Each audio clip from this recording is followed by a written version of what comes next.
أشهد أن لا إله إلا الله وأشهد أن محمدا عبده ورسوله اللهم صل وسلم وبارك على سيدنا محمد. Amma ba'du, puji syukur kepada Allah Subhanahu wa taala. Meskipun kita tidak pernah berjanji bertemu, tapi Allah pertemukan. Tidak pernah mungkin merencanakan jauh hari, tapi kemudian Allah yang menentukan. Dengan nikmatnya semua urusan menjadi berkah. Dengan rahmatnya insya Allah hati kita menjadi tenang. Waktu pandemi mungkin sudah tidak terasa ya. Dulu semua orang ketakutan, tapi sekarang sepertinya sudah tidak ada rasa takut itu. Nah, siapa yang menghilangkan itu? Allah yang menghilangkan. Maka kita bersyukur kepada Allah Subhanahu wa taala. Tentu yang paling penting yang kedua adalah wujud kita ini ada karena sang rahmatan lil alamin itu adalah baginda Nabi Muhammad SAW. Maka sebagai bentuk rasa syukur kepada Allah, tidaklah diterima kecuali seseorang itu berterima kasih kepada baginda Rasulullah SAW. Yang saya hormati Bupati atau yang mewakili dalam hal ini Pak Sekda dan semua jajarannya dan mitranya. Saya tidak mungkin sebutkan satu persatu. Kalau di kampus itu IBIT gitu Pak. IBIT itu ngikut yang sebelumnya aja ya, yang udah dibacain di situ. Ya, ada rektor juga di sini ya, masya Allah ya. Sama-sama akademisi. Allah Subhanahu wa taala mencintai ulama yang beramal, umara yang amanah. Dua-duanya kekasihnya. Negeri ini tidak akan beres kalau yang ngurus cuma ulama. Mesti ada umaranya. Umara itu ada umara pemerintahan, ada keamanan, ada pengadilan, segala macamnya. Dan semua itu anugerah subhanallah.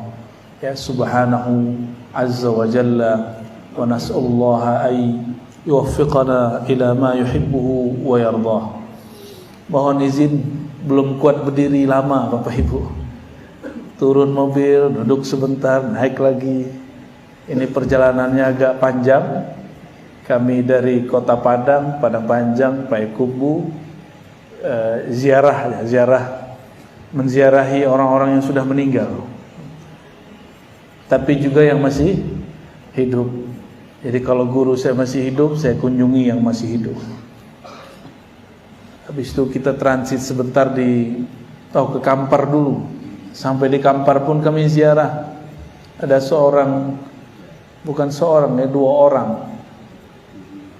Ada Syekh Ja'far, ada Syekh Abu Bakar. Jadi kami ziarah ke sana. Kalau ada satu lagi yang tidak saya ziarahi tapi sudah sering, namanya Syekh Abdul Ghani Batu Basure namanya ya. Langsung ke Pekanbaru, transit sebentar, ini baru sampai ya. Jadi mohon maaf kalau nggak kuat berdiri. Kalau berdiri takutnya Pak Sekda nanti harus gendong saya nanti. Siap. Sebelumnya mari kita mulai kajian, anggaplah santai ya. Kajian ini dengan membaca surah Al-Fatihah. Semoga pikiran hati kita semua Allah berkahi, Allah bukakan. Al-Fatihah. A'udzubillahi minasyaitonir rajim.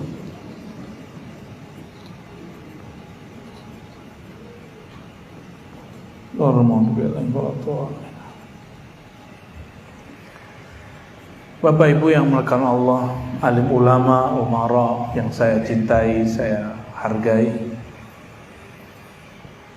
Kita sering membaca ayat ini, barangkali 17 rakaat setiap hari kita membaca ayat ini. Tapi sayang ayat ini hanya dibaca tapi kurang diresapi. Kita sering membaca ihdinas siratal mustaqim siratal ladzina an'amta alaihim ya. Tunjuki kami ya Allah jalan yang lurus, jalan yang benar, jalan yang Engkau beri nikmat.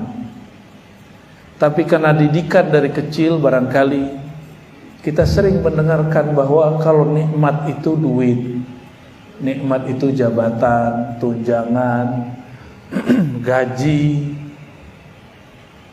itu yang sering dianggap nikmat.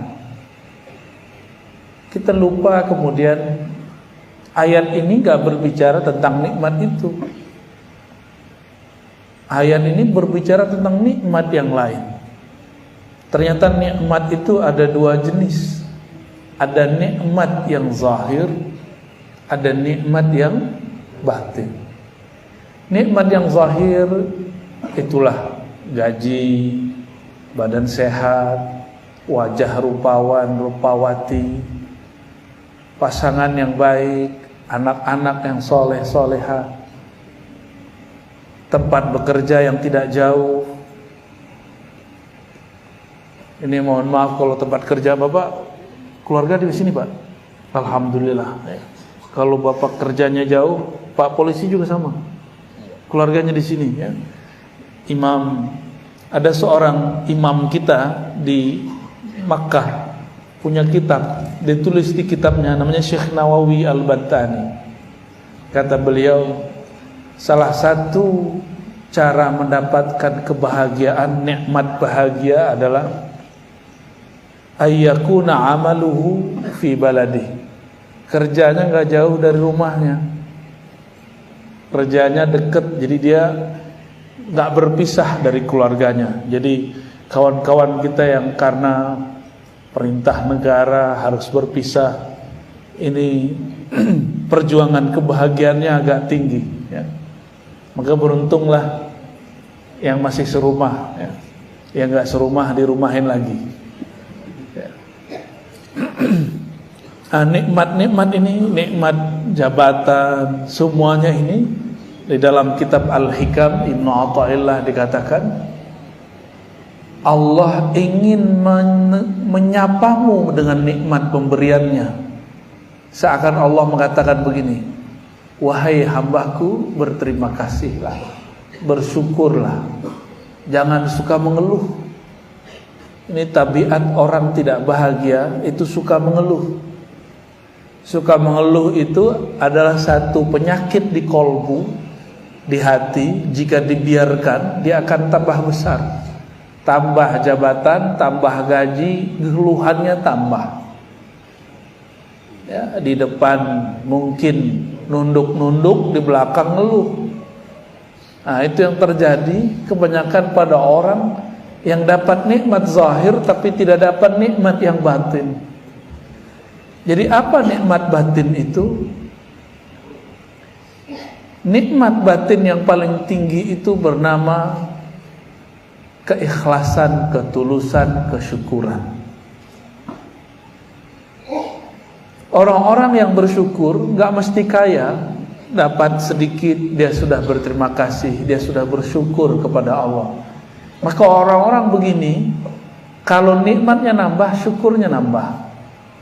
Bukan nikmatnya dulu yang bertambah baru syukurnya bertambah, tapi emang dia sudah punya karakter suka bersyukur. Ada kesalahan menerjemah para pengkhotbah di setiap Jumat atau setiap ceramah. Kebanyakan ngomong gini, Bapak Ibu ingin tambah nikmat gitu. Pasti semuanya bilang iya, benar gak? Ibu-ibu pengen nambah nikmat gak? Kalau bapak-bapak saya tanya semangat nih, bapak-bapak mau nambah nikmat gak? Wah, bapak-bapak udah ngerti maksudnya. Kita gak terusin deh.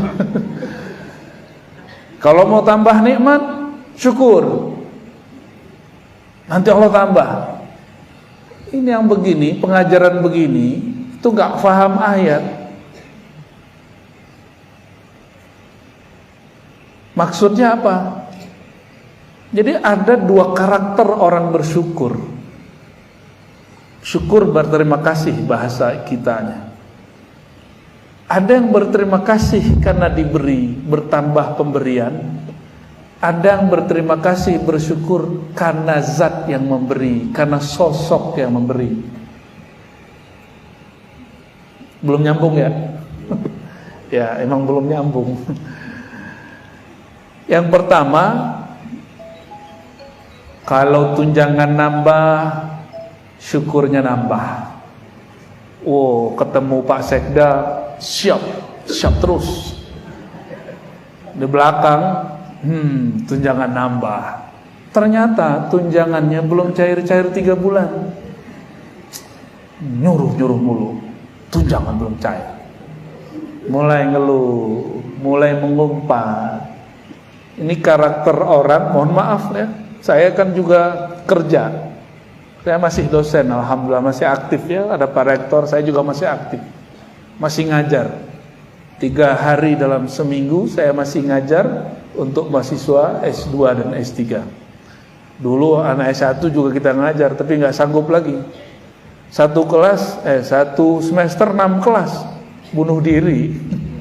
Bunuh dirinya pas akhir semester, nginput nilai. Ya terbersit juga di hati kadang.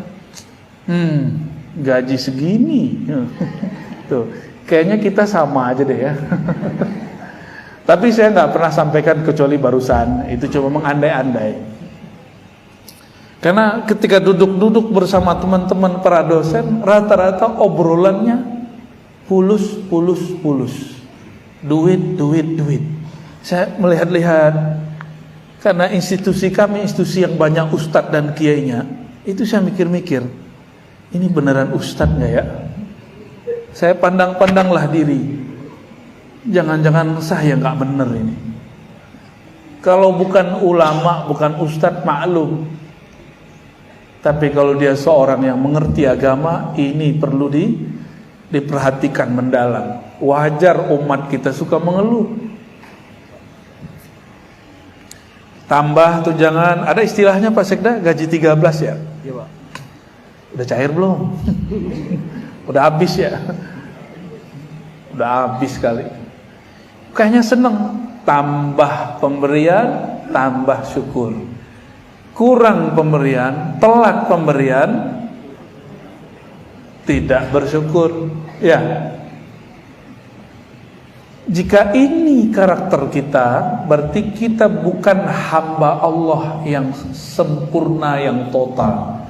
Kita baru hamba pemberian, hamba duit. Apa kata Nabi?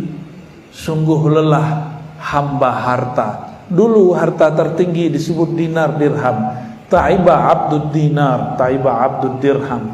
Sungguh lelah hamba rupiah. Sungguh lelah hamba dinar dan dirham.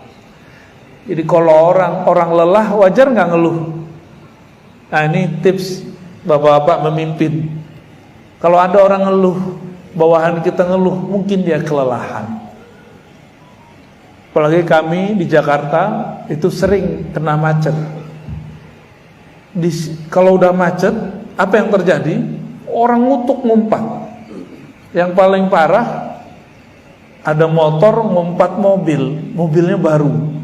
Ya, ini masa setahun lalu atau 2 tahun lalu, masa-masa pandemi, masa-masa panik itulah. Ada satu mobil lewat di seberang kita, dia mau ke kiri, mau mampir, mau berhenti sepertinya. Motor ternyata mau masuk, tidak dapat jalan, motornya turun. Dia kemudian berteriak, dia pukul-pukul itu mobil. Apa kata dia? Lu sok kaya, ngeredit juga gitu. Yang punya motor sombong. Apa kata dia kepada yang punya mobil? Ngeredit juga. Ini sudahlah miskin pakai motor, sombong lagi sama yang punya mobil. Gimana? Ada yang begitu nggak? Ada ya.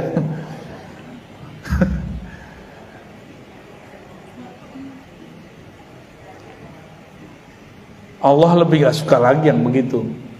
Udahlah miskin, belagu. Udahlah miskin, gaya. Udahlah miskin, ngumpat. Nah itu dia.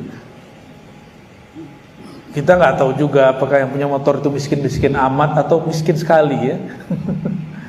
Bapak Ibu yang mengasihi Allah, itu orang karakter dikasih baru seneng, diberi baru seneng. Dia nggak mandang sebenarnya dia sedang berhadapan dengan siapa. Tapi ada hamba yang kedua. Hamba yang kedua, hamba yang dia berterima kasih bukan karena pemberian, tapi karena melihat zat yang memberi, sosok yang memberi. Ini baru hamba Allah. Bapak Ibu, ini saya kasih contoh biar gampang. Pak Sekda kan dompetnya tebel nih ya. Alhamdulillah. Amin gitu dong, alhamdulillah. Pak Sekda ya lebih keren Pak Sekda lah. Pak Sekda itu nggak ada pensiunnya kecuali pensiun dini. Atau mau nyalon langsung pensiun. Benar Pak Sekda ya. Kalau bupati, mohon maaf kan Bupati Bumpol lagi hadir nih. Bupati 5 tahun, ya kan? Kalau mau maju lagi setahun atau 2 tahun sebelum, dia harus nonaktif juga. Yang kerja Pak Sekda lagi. Pak Sekda punya teman ini suka muji, tapi untuk cari muka biar dapat bantuan. Soalnya nih orang suka bawa proposal. Pasti Pak Sekda punya kawan begini. Ya, beliau nggak enak untuk ngangguk, nggak enak. Ini orang muji-muji kalau lagi mau ada proposal atau proposal cair. Kalau belum, Sekda ini nggak tahu diri, ya, ngomong itu di belakang. Tapi di depan ngomongnya apa? Pak Sekda yang amanah, Pak Sekda yang baik hati. Tapi di belakang, awas loh. Jadi orang karakter-karakter begini senengnya kalau yang dia mau hajatnya sampai ditunaikan oleh orang yang dia puji, baru dia bahagia, baru dia memuji. Dia memuji karena keinginan dia, hajat dia ditunaikan. Kita punya teman begitu, nyaman gak Pak Sekda? Enggak nyaman. Sepakat kita Pak Sekda. Berarti ruh kita sama karakternya. Ada orang mau ngubungin kita, mau nelpon kita, mau datang ke kita cuma pas masalah doang. Kira-kira gimana Pak Sekda? Nggak nyaman, cuma karena dia orang dekat, ya udah kasih aja deh. Tapi kalau bisa dia nggak datang. Kalau orang tuh nelfon diangkat nggak Pak Sekda? Pura-pura sibuk. Kalau dia datang, ya udah kasih buru-buru. Nah inilah kenapa ada orang dia setiap kali minta dikasih oleh Allah, karena Allah kesel sama dia. Udah dikasih aja deh. Berisik, bising. Banyaklah orang karakter begini, memuji karena ingin hajatnya ditunaikan, menyembah karena ada tujuan yang ingin dicapai, yaitu menyenangkan diri sendiri, mendapatkan nikmat yang zahir.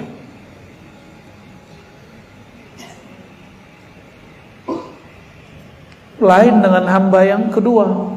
Yang kedua ini, itulah teman sejati. Dia tidak memuji karena ada hajat. Dia tidak hanya datang pas ada proposal. Dia ada kapanpun kita mau. Bahkan di saat kita kemudian memerlukan orang-orang yang lebih dari itu, dia selalu ada. Bahkan di saat kita ada aib, semua orang meninggalkan, dia ada sama kita. Di saat kita ada masalah, dia selalu ada sama kita. Orang begini, itu yang disebut dengan dalam bahasa Arab shadiq. Shadiq itu teman sejati, teman yang membenarkan hati kita. Tapi siapakah teman sejati itu kalau bukan Allah Subhanahu wa ta'ala? Bapak Ibu punya kawan, bongkar aibnya, pasti kawan itu ditinggal. Benar gak? Ada kawan Aib dia, kejahatan dia terbuka. Dia sudah ngaku, tapi kita tinggal dia. Lain dengan Allah. Allah subhanahu wa ta'ala tahu bagaimana bejatnya akhlak kita, tahu bagaimana culasnya kita, tahu bagaimana pemaksiatnya kita. Tapi ketika kita datang kepadanya, Allah tidak pernah meninggalkan.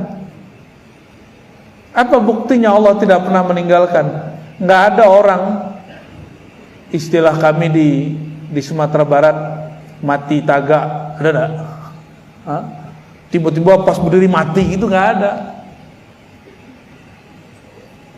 Allah itu nggak begitu caranya menyikapi hamba. Maka dalam kitab Hikam dikatakan, jika engkau tidak menyadarinya, mengenalinya dalam pemberian nikmat, maka Allah akan menegurmu ketika nikmat itu dicabut. Nah, pilih sadar nikmat ada atau sadar nikmat tiada. Sadar saat masih aktif bekerja, masih sehat badan, atau sadar saat berpensiun, atau diberhentikan secara tidak hormat, atau sadar saat sakit. Pilih mana? Sadar saat sehat, sadar saat aktif. Itu yang kita pilih. Jadi intinya bukan pemberian itu, bukan nikmat itu yang paling inti, tapi kita sadar bahwa kita sedang diberi oleh Allah Subhanahu wa taala.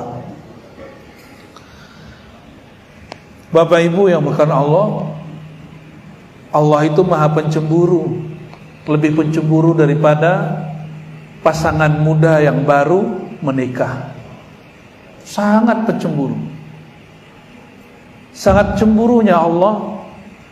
Allah tidak rela jika kita dapat nikmat yang kita bayangkan bukan Allah. Kita dapat nikmat yang kita bayangkan, ini saya dapat nikmat dari fulan, saya dapat jabatan ini karena si Anu gitu. Saya dapat nikmat ini karena si fulan. Jika terfikir masalah ini, Allah cemburu. Ibu-ibu kalau agak galak dikit cemburu, itu yang dicemburui dilabrak deh, Bu ya. Ibu tahu nggak dilabrak? Tahu ya. Ini istilah hari-harian kayaknya nih Pak Sekda dia. Kekasih kita, pasangan kita dekat sama si fulan, fulana. Kita cemburu. Yang kita hajar si fulan fulanah itu, si Anu itu. Itu namanya ngelabrak dia. Allah lebih cemburu apabila yang membuat kita kemudian berpaling dari Allah itu nikmatnya diambil. Apabila yang membuat kita lalai itu jabatan itu Allah ambil. Maka selama masih ditegur oleh Allah, berarti Allah masih sayang. Jika sehat itu yang membuat kita lalai, sehatnya diambil. Jika berkawan berkuasa itu yang membuat kita lalai, berkawan berkuasa itu Allah ambil nanti.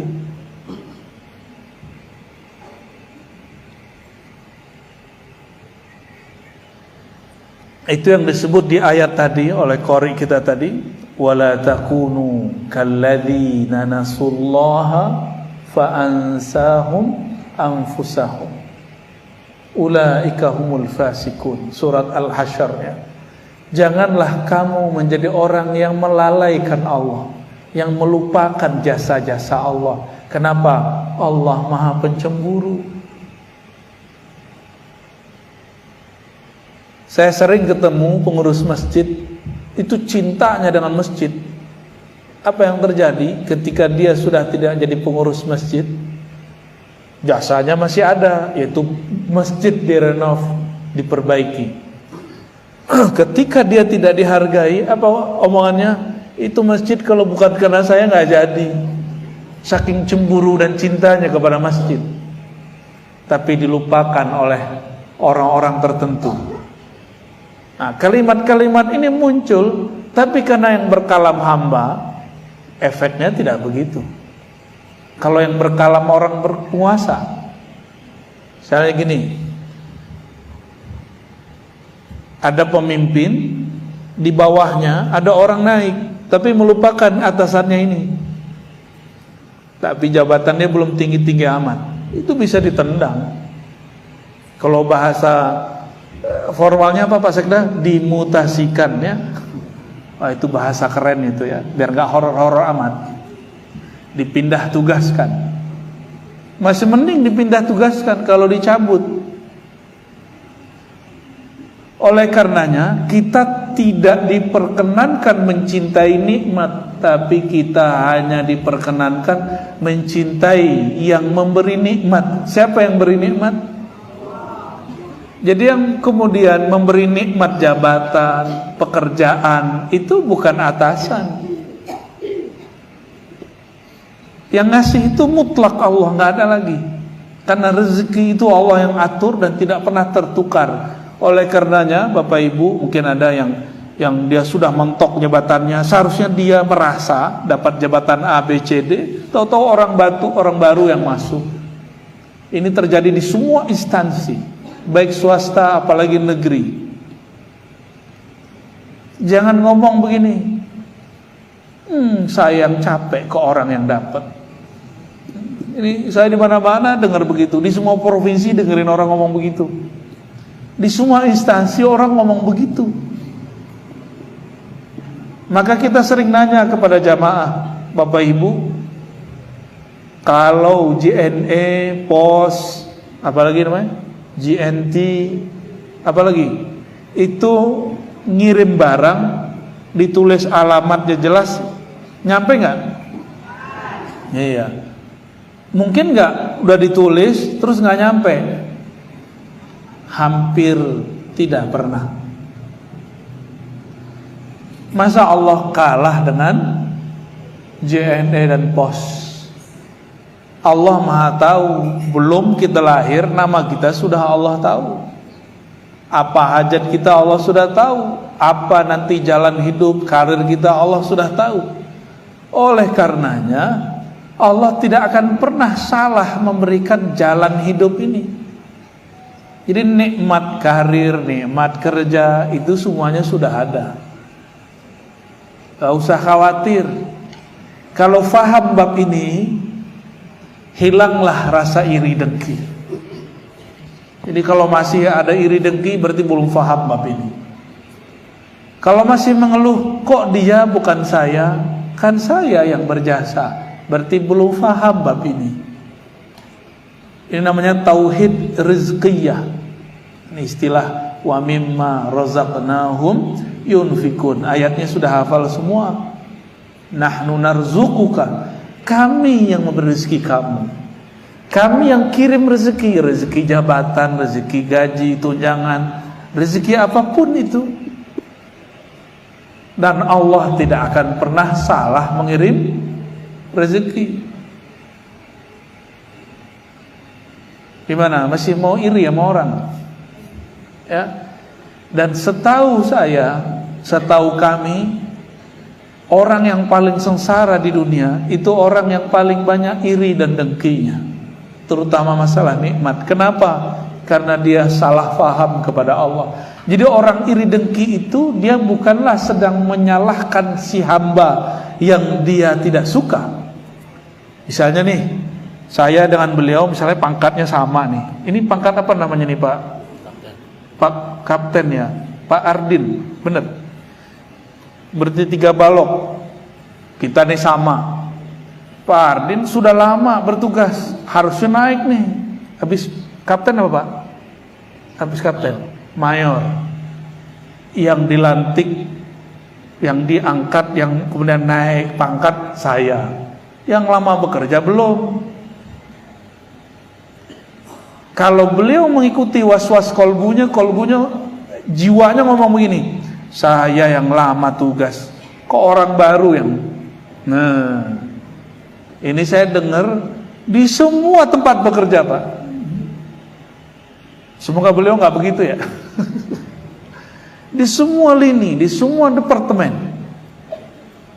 Heran juga kita ya. Awal saja ngomong begitu, siap-siap mulai hati sengsara, mulai kerja gak nyaman, mulai hati kemudian sempit. Nah, keselnya ditumpahin ke istri. Istri terpengaruh, ikut juga. Akhirnya bapak benci sama saya. Di saat itu sebenarnya bukan bapak benci kepada saya, tapi sedang benci kepada Allah Subhanahu wa ta'ala. Berarti kita menuduh Allah, Allah salah angkat orang. Ya enggak?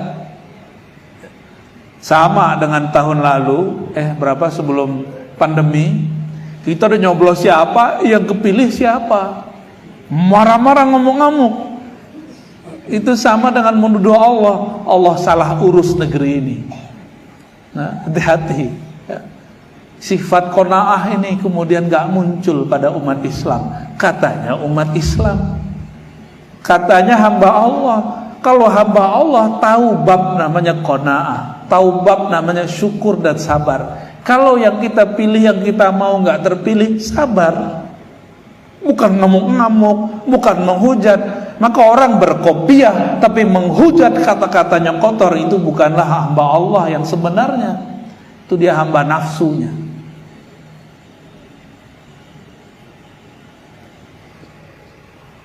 Kok jadi serius Bapak Ibu? Iya, 2 rius 3 rius. Maaf ya Bah ya.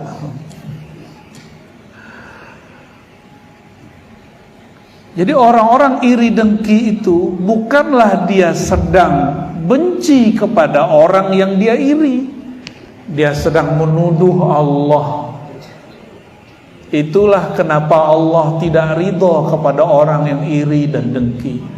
Itulah kenapa Allah tidak ridho kepada orang yang suka mengeluh. Ada orang ngomong gini, hidup saya susah, payah, disuruh-suruh mulu, tapi saya sabar. Kedengaran nama gurunya, apa kata gurunya?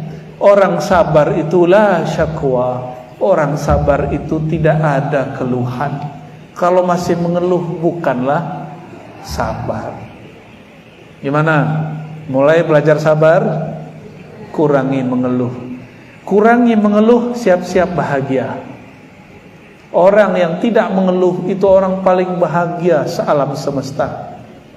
Walaupun hidupnya biasa-biasa aja. Dulu waktu masih sangat muda, punya kerjaan, gaji 300.000, 500.000, seneng. Dulu kita mikir coba gaji 5 juta. Ya, pas gaji sudah 5 juta, mikir lagi coba gaji tunjangan 10 juta. Udah begitu kayaknya enak deh, tetangga sebelah gajinya 15 juta. Tapi di dunia kerja sama-sama ngantor, dia lebih 500, kita kurang 500, itu keselnya udah bukan main. Temen diajak rapat, kita nggak diajak rapat. Aduh, hati kayaknya teriris-iris. Ya.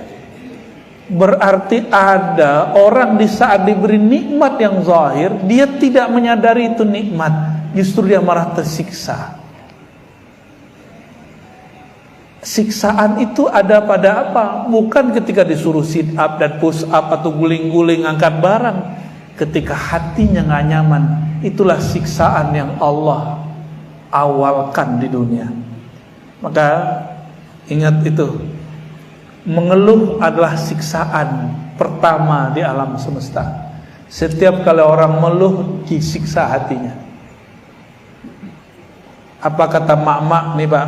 Halo Pak, kata mak-mak nih, walaupun makan kurang, yang penting tetap dengan yang disayang. Tapi saya nggak yakin itu ya, nggak yakin itu. Ya, tapi itulah gombalnya orang jatuh cinta. Biarlah hidup susah, yang penting jangan bikin susah hatiku bang. Gitu Pak. Jangan bikin hatiku gelisah bang. Ya Bu ya. Tapi nggak bisa begitu. Itulah ujian bapak-bapak, ibu-ibu. Ya. Doain aja. Allahumma sholli wa sallim barik alaihi. Sampai jam berapa kita nih Pak? Jangan sampai jam 5. Saya belum jamak, Pak. Saya jamak kosor soalnya. Bapak Ibu yang melakukan Allah, mau jadi hamba nikmat atau hamba Allah yang memberi nikmat? Pilih mana Bapak Ibu? Pertama atau kedua? Mau jadi hamba nikmat atau Allah sang pemberi nikmat? Bener nih. Orang begitu tidak akan memuji dengan untuk menjilat. Dia memuji aja. Tapi kalau hamba nikmat, itulah para penjilat. Karena ini mulai dekat-dekat tahun politik, hamba penjilat mulailah banyak. Seperti ulat bikin gatal. Orang-orang yang menjilat itu karena dia tidak melihat zat yang memberi nikmat, maka dia memuji, tidak ada ketulusan. Ibu-ibu dipuji waktu masih gadis nih, kamu cantik ya, I love you gitu. Karena teman kita ini suka ngegombal, kita tahu itu bukan kata-kata jatuh cinta, dia hanya suka gombal. Tapi pas lagi jalan, duduk-duduk, mata ini tiba-tiba tertuju ke satu sudut. Ada wajah yang menarik di sana. Ketemu mata bersir di dalam dada.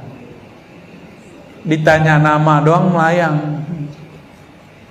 Namamu siapa, Neng? Kalau di sini apa Ade ya?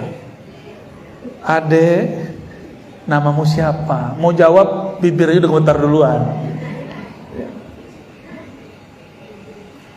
Cuma ketemu pandang sudah seneng, apalagi ditanya nama. Inilah makna Sayyidina Ubay bin Ka'ab ketika Nabi SAW mengatakan, wahai Ubay, sesungguhnya Allah mengirimkan salam untukmu. Sesungguhnya Allah menyuruh engkau, bukan kirim salamnya, sesungguhnya Allah menyuruh engkau membacakan Quran untukku. Ubay matanya berkaca-kaca. Apa kata Sayyidina Ubay? Ya Rasulullah, samani, apakah dia menyebut namaku? Ternyata nama kita disebut oleh Sang Maha Kekasih. Senangnya bukan main. Itu sebabnya kita ini suka cari tahu. Kalau kita suka seseorang, kita tanya sama temennya, dia pernah ngomongin aku nggak gitu, bener nggak? Ya kayaknya udah lupa masa muda nih ya. Sekarang udah mainnya sudah main langsung message ya, udah langsung tembak ya. Sayyidina Ubay bin Ka'ab senangnya namanya disebut oleh Allah. Bagi dia Allah itu bukan yang suka ngancam-ngancam. Bagi dia Ubay menganggap Allah itu yang maha dicintai, yang maha kasih, yang maha sayang. Dari kecil kita dididik sama orang tua, mohon maaf, atau guru-guru, sholat, kalau sholat neraka gitu kan. Ntar kamu disiksa Allah loh. Akhirnya yang masuk ke alam bawah sadar kita, Allah itu tukang siksa, Allah itu ngancem-ngancem pakai neraka. Bener ya? Yang terbayang dulu begitu. Kalau beramal ini kamu ntar dapat surga. Jadi kita ini selalu sama Tuhan ada harganya. Bertransaksi namanya. Ini kurang baik. Untuk menjadi seorang hamba ini kurang baik. Akhirnya kita hanya kenal Allah bab ancaman. Makanya anak-anak ini semakin diancam semakin lari hari ini. Karena kita kurang menampilkan Allah yang maha sayang. Mohon maaf, semoga di sini tidak begitu ya. Pemimpinnya tidak bab panitia ancaman. Tidak hadir, diancam, tunjangan dipotong. Telat 5 menit dipotong sekian, tidak hadir ini dipotong sekian. Itu ancaman semua. Itu sistem sistem ancaman karena dari kecil kita dididik seperti itu. Terasa nggak oleh Bapak Ibu yang bekerja bahwa suasana kantor kita kadang-kadang suasana ancaman, bener nggak? Tuh kan, siap-siap Pak Sekda. Intinya di Pak Sekda ini mau bupatinya ganti 1000 kali ya.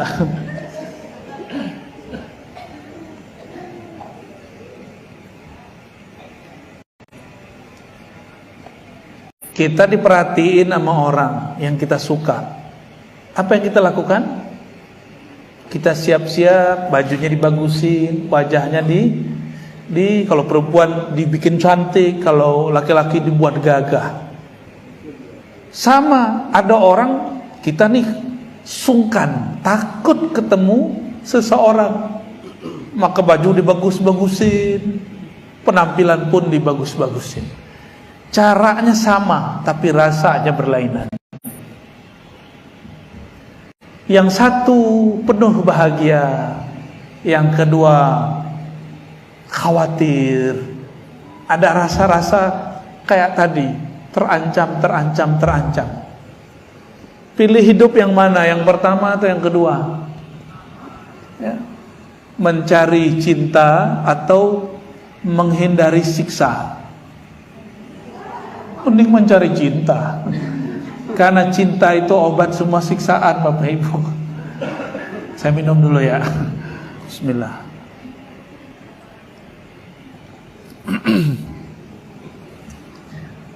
Pernahkah kita dulu ingin ketemu seseorang? Saya sama Pak Sekda aja deh, mumpung kan gak ada yang berani candain Pak Sekda kecuali Ustadz, ya gak? Pak Sekda dulu kalau mau ketemu kekasih, wajahnya diginiin nggak? Dirapikan ya Pak ya? Iya, rambutnya diapain? Yo, padahal nggak nambah apapun. Bajunya ya. Supaya apa? Karena orang yang disuka Pak Sekda memandang zahirnya dulu, baru mandang batinnya. Benar nggak? Iya, kayak mantan aja. Ini bukan mantan Pak Sekda kan? Enggak.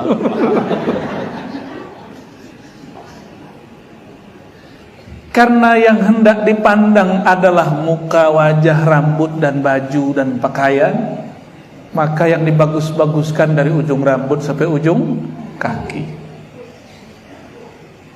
Kalau Allah, apa yang dipandang oleh Allah?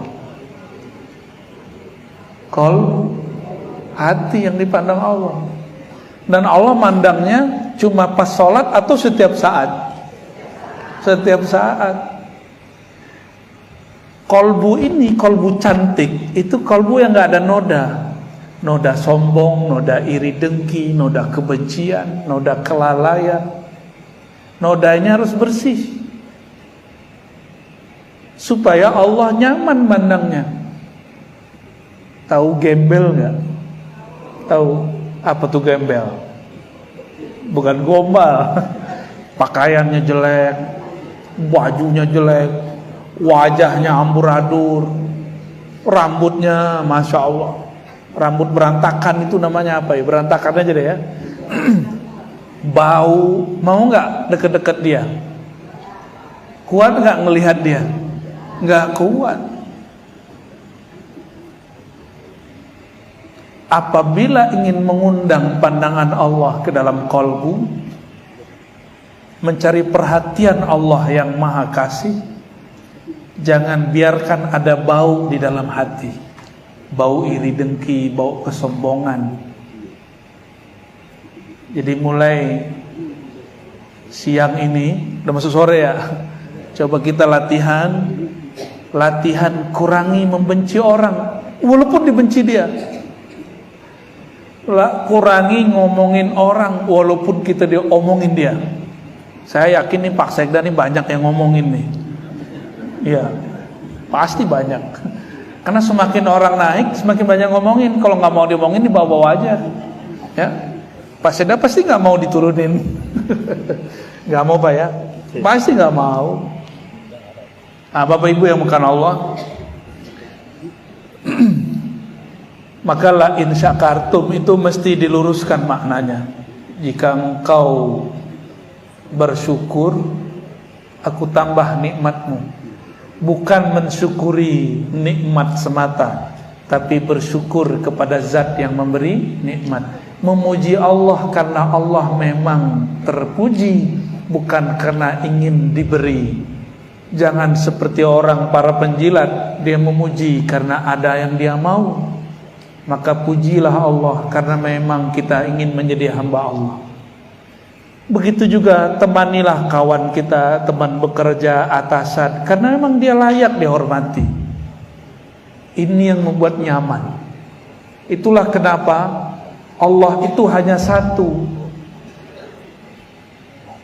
Itu juga kenapa pemimpin itu gak banyak. Di satu institusi cuma satu pemimpin. Semakin dia tinggi, semakin banyak orang penjilat, dia semakin kesepian. Allah Subhanahu wa ta'ala karena maha sempurna, walaupun orang menjilat kepadanya, hamba memujinya bukan karena dia terpuji, Allah tetaplah memberi. Walaupun orang yang meminta itu musyrik, Allah tetap beri. Maka yang membedakan kita yang sudah berislam, beriman, berihsan, satu saja. Kita menyembahnya bukan karena ada mau apa-apa, kecuali hanya ingin menjadi hamba Allah Subhanahu wa ta'ala. Bapak Ibu yang karena Allah, marilah kita tutup ini dengan muhasabah, istighfar, minta ampun kepada Allah. Karena tahun ini sudah berakhir. Kalau di dunia kerja tentu nanti buka lembaran baru. Kita bacakan Al-Fatihah untuk masa lalu dan masa depan kita. Semoga Allah mengampuni kesalahan masa lalu, menyempurnakan kebaikan yang sudah ada untuk masa depan. Al-Haziniyah ila hadrati nabiyina Muhammad sallallahu alaihi wasallam Sayyidina al-Mustafa. Al-Fatihah.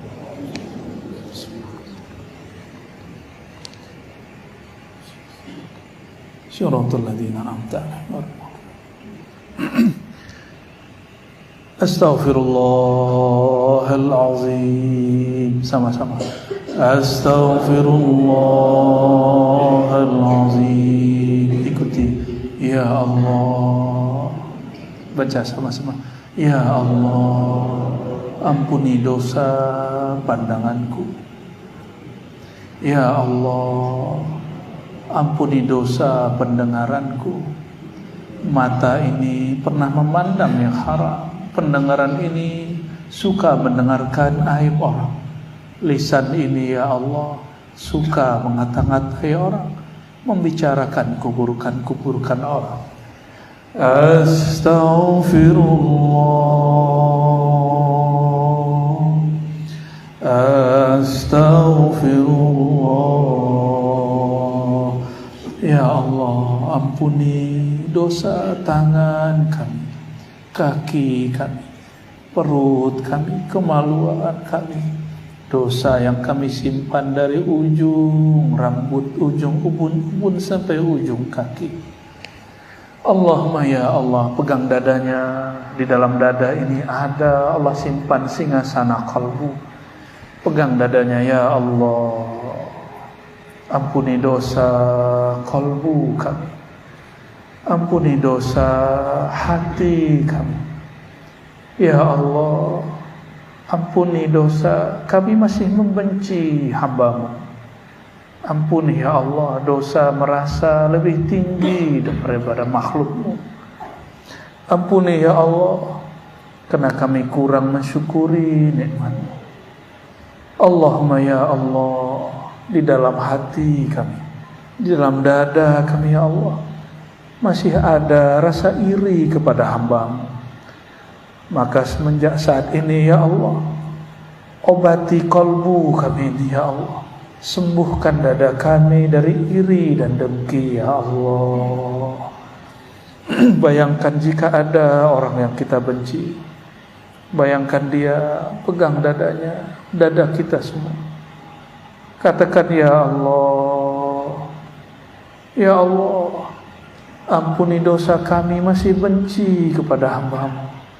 Maka dengan rahmat kasih sayang-Mu ya Allah, cabutlah rasa benci ini dari dadaku. Cabutlah dengan kelembutan ya Allah.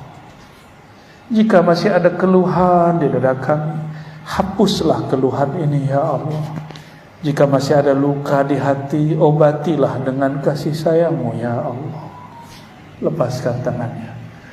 Astaghfirullah.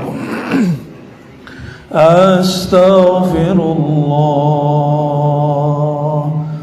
Astaghfirullah.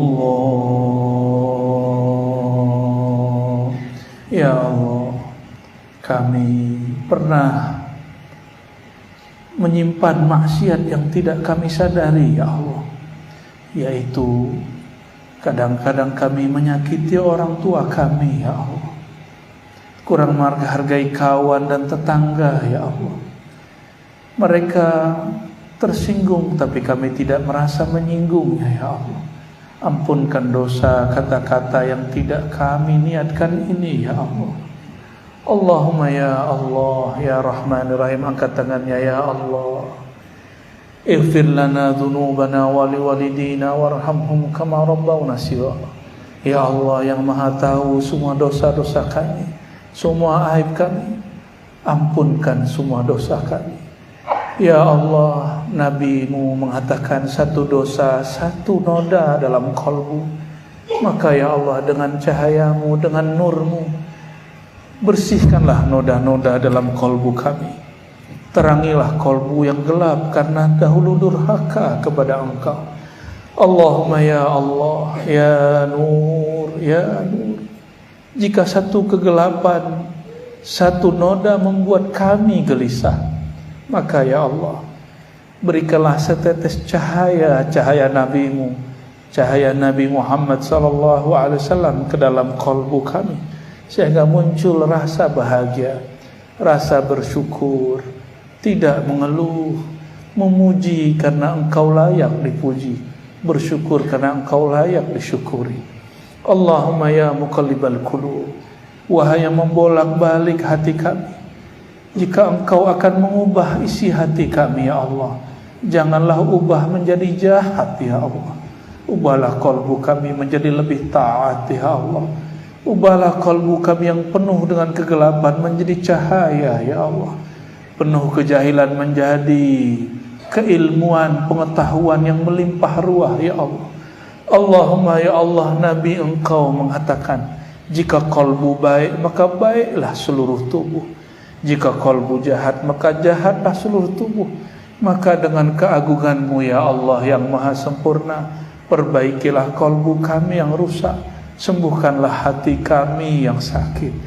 Allahumma ya Allah, Nabi Engkau mengatakan ya Allah, ad-dunya sijnul mu'min, ta'iba abdud dinar. Dunia ini adalah penjara bagi hamba yang percaya kepada Allah. Tapi ya Allah, kami terlalu menikmati dunia ini ya Allah. Mungkin iman kami melemah ya Allah. Maka dengan cahaya dari-Mu ya Allah, kuatkan iman kami setiap hari. Allahumma ya Allah, Nabi Engkau mengatakan, sungguh lelah, sungguh sengsara menderita hamba-hamba harta, hamba-hamba jabatan, hamba-hamba dunia, hamba dinar dan dirham. Maka ya Allah, izinkan dunia di tangan kami, tapi hanya Engkau yang ada dalam hati kami. Allahumma ya Allah, Rabbana atina fid dunya hasanah wa fil akhirati hasanah wa qina adzabannar. Ya Allah, berikan kami kebahagiaan di dunia dan di akhirat. Berikan kebahagiaan untuk negeri ini, untuk para ulamanya dan umaranya, pemimpinnya dan para guru-gurunya, orang-orang yang bekerja, para pegawainya, orang-orang yang menjaga keamanan negeri ini. Berikan keamanan juga di dalam hatinya. Allahumma ya Allah, bahagiakan kami umat yang menyembah Engkau dimanapun berada. Allahumma ya Allah, dan berikan syafaat kami di dunia dengan husnul khatimah, di akhirat dengan mudah memasuki jannah-Mu, surga-Mu. Wa sallallahu ala sayyidina Muhammad wa ala alihi wa sahbihi wa baraka wa sallam. Walhamdulillahi rabbil alamin. Demikian dari kami, semoga bermanfaat. Mohon maaf salah dan kurangnya. Salam ta'zim untuk semuanya. Assalamualaikum warahmatullahi wabarakatuh.